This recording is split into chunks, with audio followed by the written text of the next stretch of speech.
we're seeing a radical collapse of Christian culture in the world today. Humanity is losing its bearings, its direction, because it's walking in the dark. A lot of people aren't seeking God sincerely.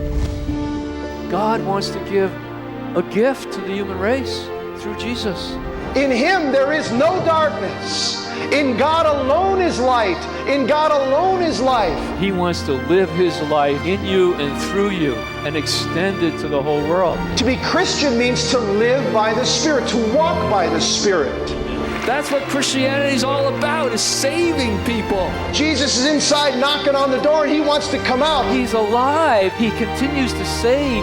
The kingdom of God is at hand because the King is on the throne.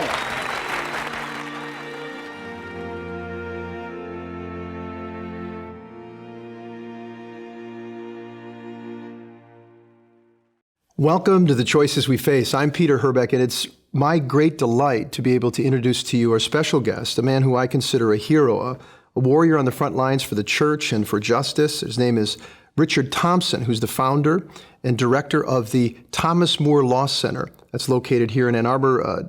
Richard has been with us before, and there's so much in play right now in our country in the battle for religious freedom. And in this area, Richard's been fighting in various ways for many years. So it's really a privilege to have him here with us. Welcome, Richard.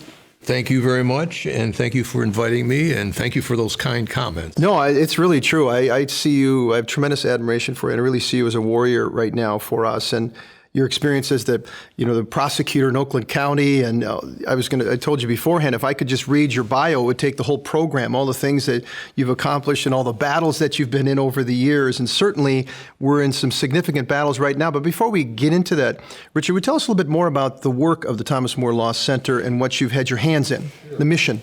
Okay, the mission of the Thomas More Law Center, first of all, we're a nonprofit public interest law firm. We, as you say, based in Ann Arbor, Michigan, but we're national in scope. We defend and promote America's Christian heritage and moral values and a strong national defense of sovereign and independent United States of America. And we do this in the courts. And the reason why we do this in the courts is because if you look at the history of our nation for the last half century, most of the moral decisions in the direction of our country has been dictated by the Supreme Court, which makes the final decision, and no one can appeal that.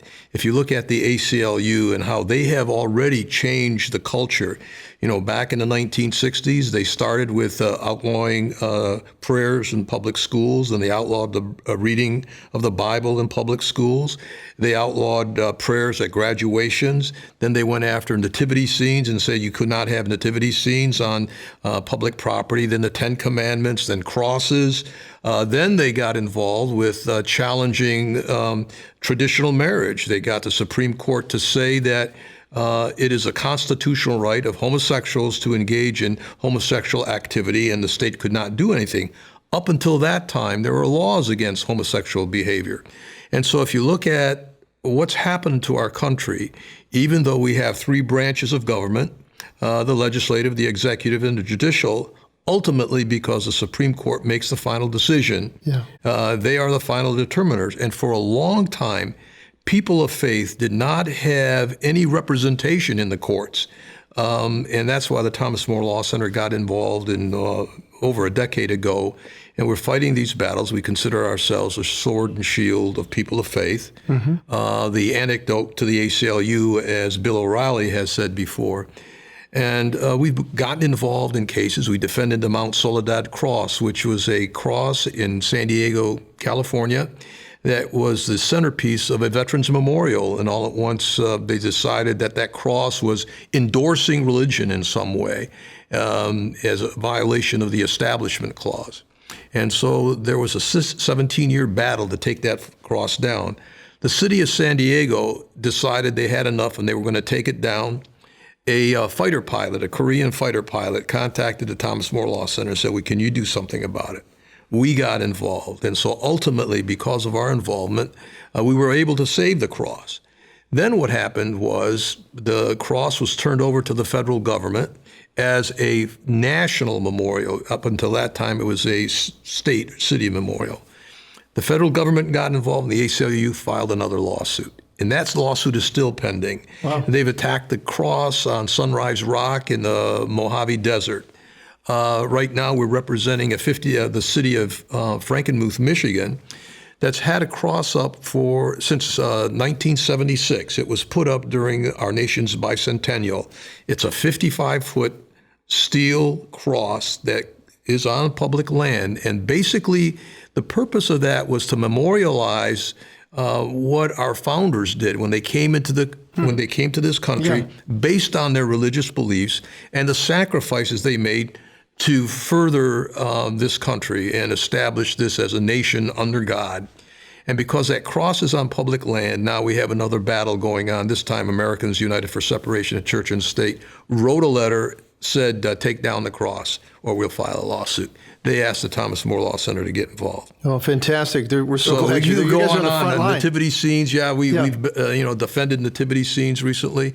So there is this battle that's going on with organizations like the ACLU and other like organizations to eliminate every indicia of Christianity from the public square they can, because they are militantly atheist, and they want to turn this country into an atheist nation. And they're redefining the meaning of separation of church and state. And what's really the traditional and the real understanding? What does it mean, separation of church and state? Well, you go back to the First Amendment of the Constitution. It says, Congress shall make no law respecting an establishment of religion.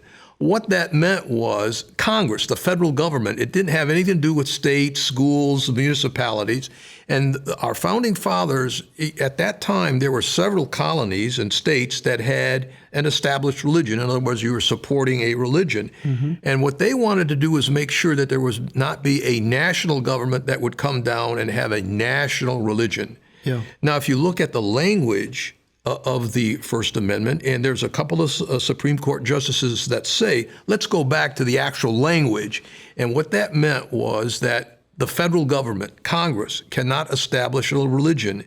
And what establishment meant at that time was coerce. Yeah. So if you look at it, the federal government cannot coerce someone to become a Christian, a non-Christian, an atheist, or any other religion. If you don't like a cross, you can turn your head and walk away. Right. But now, if someone is offended by the mere seeing a cross or the mere seeing a nativity scene, they go ahead and file a lawsuit.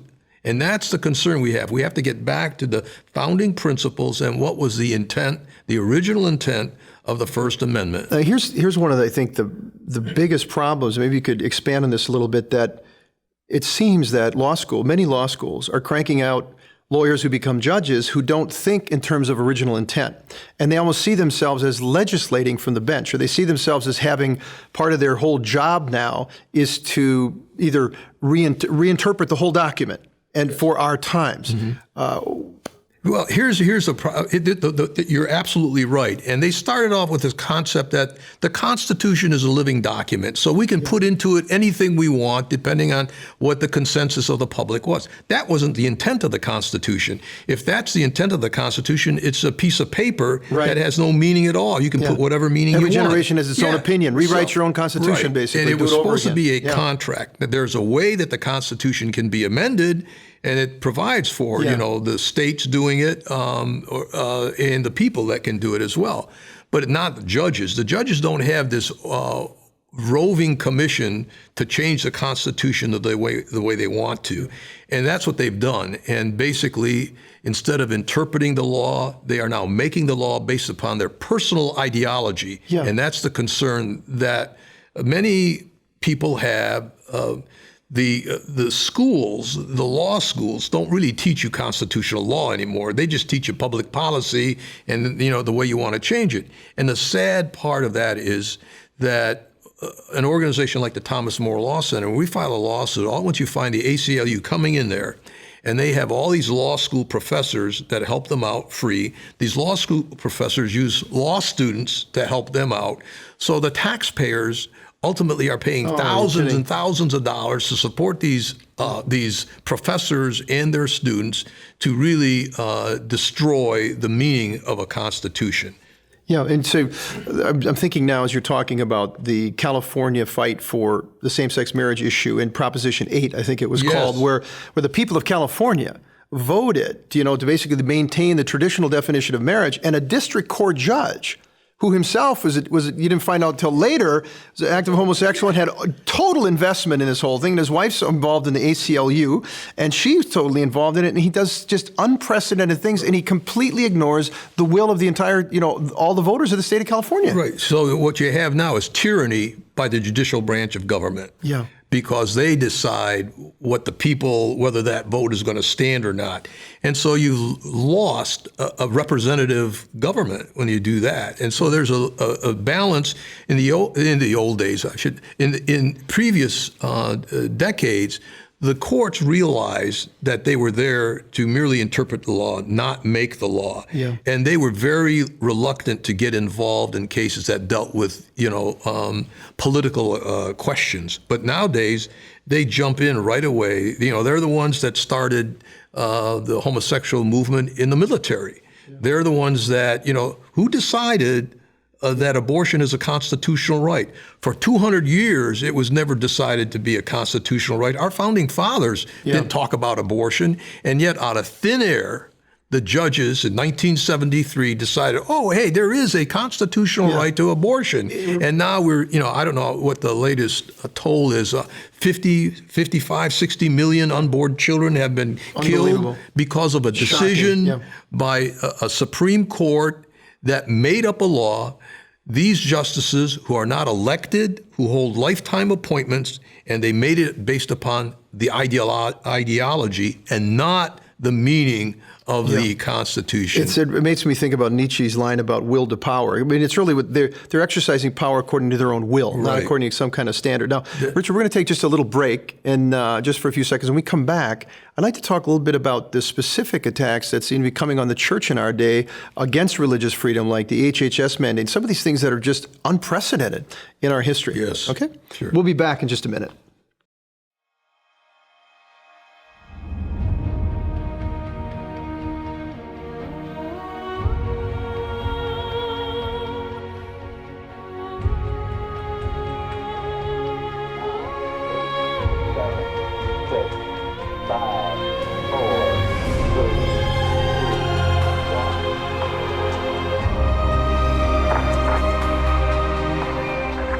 Small step for man, one giant leap for mankind.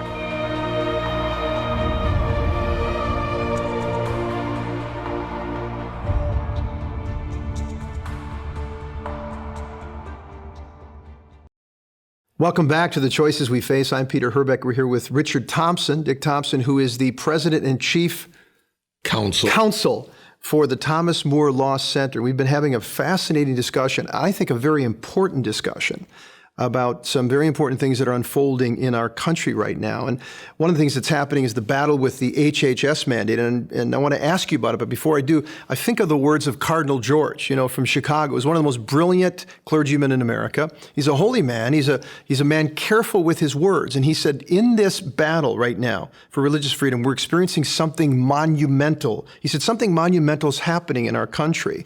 He said, something I never dreamt, or any of us ever dreamt would happen. And then he said something even more dramatic. He said it was his belief and his conviction that he would die in his bed, that his successor would die in prison, and his successor would die a martyr in the public square. So you're hearing some very dramatic things from people who are very careful about how they talk. And so help us understand what's at stake and what's going on here. That's a great quote that you just gave, because I think that really puts what's happening in a great perspective. And then there's Cardinal Raymond Burke, who basically said it's a war. Americans, I should say Catholics, are going to be persecuted and put in jail just for what they believe.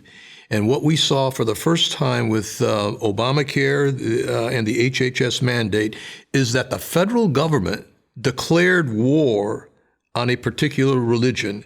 They knew very well, because of the reports that we have, that contraception, abortifacients, and sterilization were opposed by the Catholic Church. And they didn't care, because they thought, well, the women will be on our side. And they passed this regulation that basically attacks fundamental principles of the Catholic Church. So Catholics today have a choice.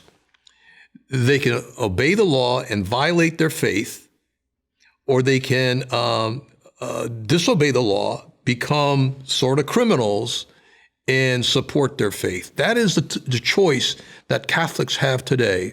And that's why there are so many lawsuits, and the Thomas More Law Center has been involved in a couple of these lawsuits to challenge the constitutionality of the HHS mandate. Because if you look at what the Founding Fathers said when they were developing the Constitution, it was the right of conscience was the most sacred principle that they were supporting. And so throughout the years, religious freedom has been very important, even when that religious freedom meant that a particular religion was fighting against the majority will. And we have a case where it's Yoder versus Wisconsin, a case where a group, and I'm trying to think of the Amish, Amish, didn't want their kids to go to a high school. After 16, they were supposed to work on the farm. The Amish were penalized $5 because they kept their children from the public school system. And that case went all the way up to the Supreme Court. Wow. And the Supreme Court said you cannot force a religion to violate a cardinal principle. And that only meant $5. Yeah. Okay. And because it's a matter of conscience, right? It's really a matter of conscience. And so today, a lot of times when people hear of faith, they just think automatically, well, that's just subjective opinion. And why should their subjective opinions matter? We're talking about in conscience, people believe they're standing before God Almighty. Yes. And that there's a great deal at stake in all of this stuff. Our founding fathers were very religious, and they were Christian. Basically, most of them were Christian. And basically, they believed they were establishing a government based upon Christian principles. If you look at the Declaration of Independence, which is our birth certificate, all men are created equal. They are endowed by their Creator with certain unalienable rights. That means rights you cannot take away, that among these are life, liberty, and the pursuit of happiness. When they talked about the Creator, who were they talking about? It was a Judeo-Christian God, a God that basically formed man in his own image, that gave him these rights. And what the government and what a lot of seculars are trying to do today is to say that your rights don't come from God, your rights come from government, and we get to decide what your rights are. And that is the battle that is going on right now with the HHS mandate. And that is why it's so important for us to win this battle, because if we lose this battle, then all bets are off as far as religious liberty goes, because at that point the government will decide whether you're going to be able to. They're the arbiter at that point. They become the arbiter. The dispenser. Right. They're the dispenser of what we call rights, and the government exists to recognize in part those rights that precede the government. Right? Because they come, as you're saying, directly from God, and nature's God. That's where they come from. A government is supposed to assist people in recognizing those rights, not become an enemy of those rights. And that's what's happening today. And if we do not win this battle, I believe that America will disintegrate, because our religious. Why so dramatic? Well, because if you look at our founding father, the father of our country, George Washington, he said, of the indispensable supports of our government is religion and morality. That's what he said in his farewell address.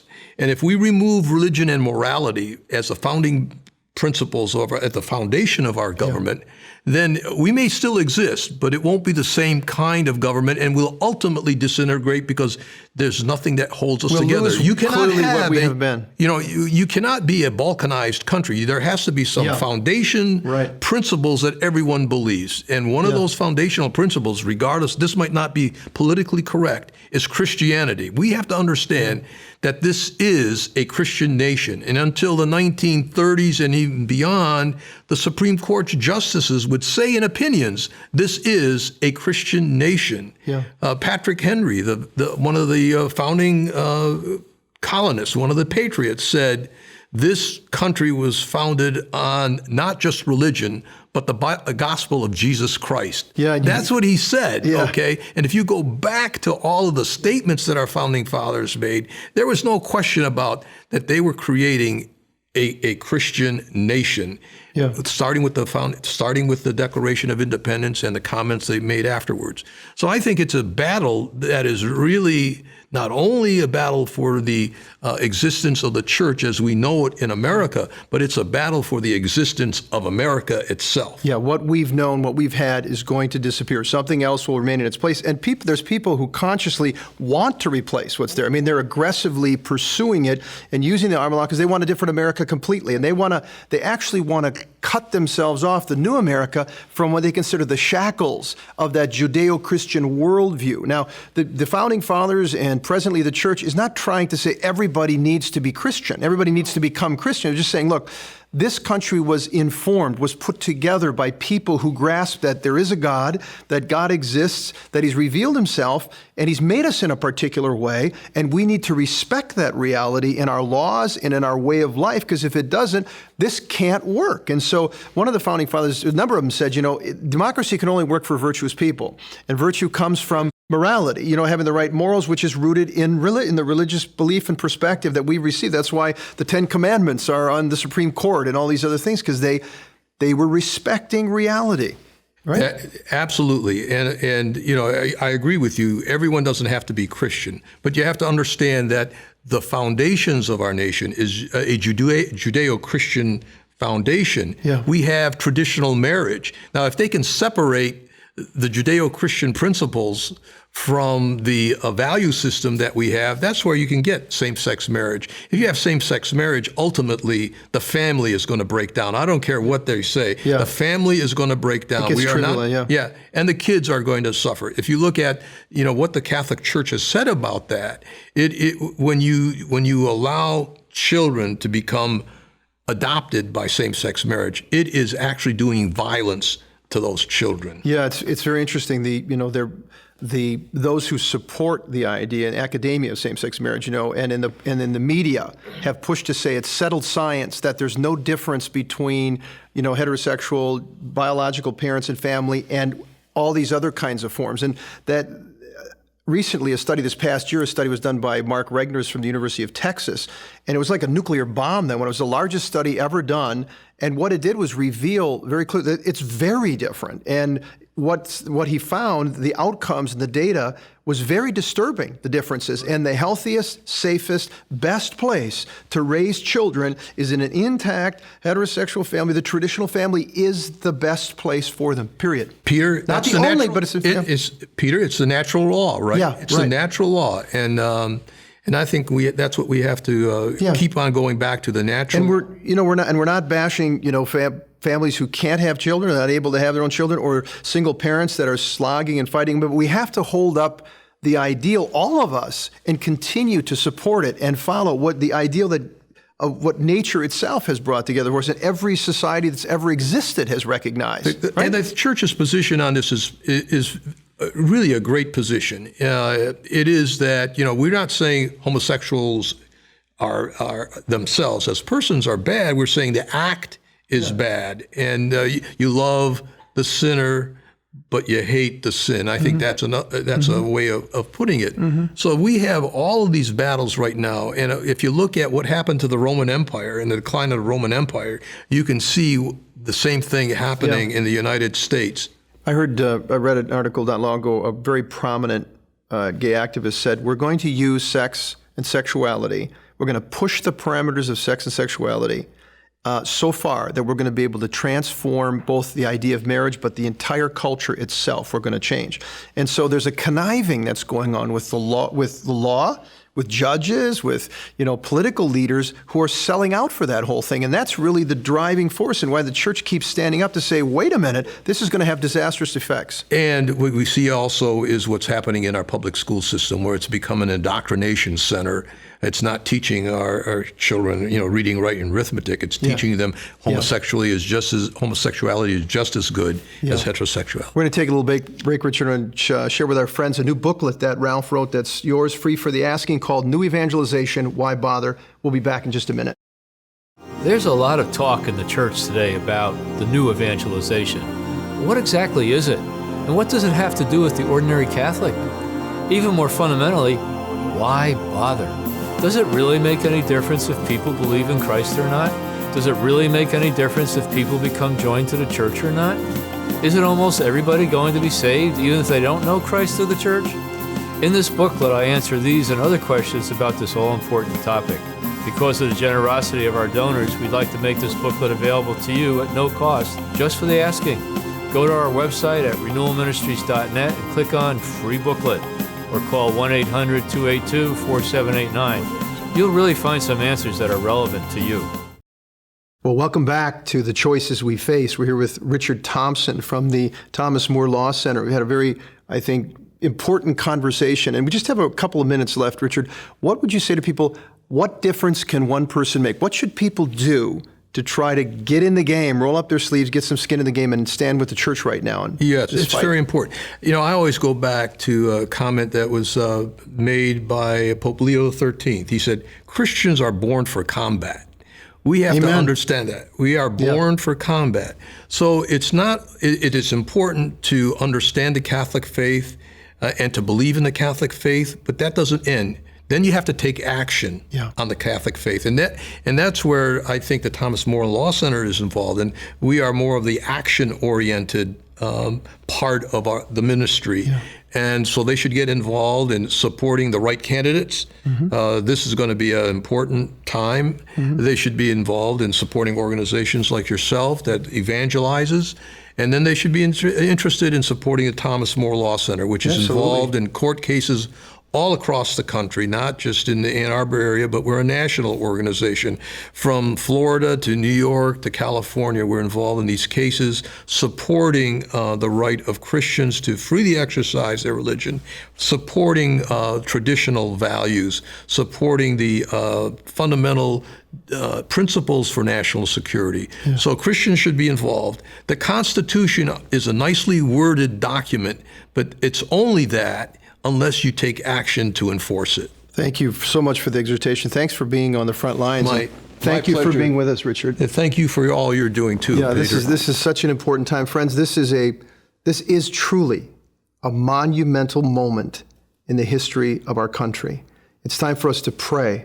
It's time for us to educate ourselves. It's time to follow our bishops and the leaders of the church who are pointing and not take our message from the world, not take our note from the world that's aggressively trying to convince you and to convince me to make a break from this traditional Christian, Judeo-Christian worldview we've been given, that our forefathers have passed on to us. This is an important time. It's a time of prayer and a time of action. And I pray that you, each one of you, will be able to roll up your sleeves and get into the fray. God bless you. We'll see you next week.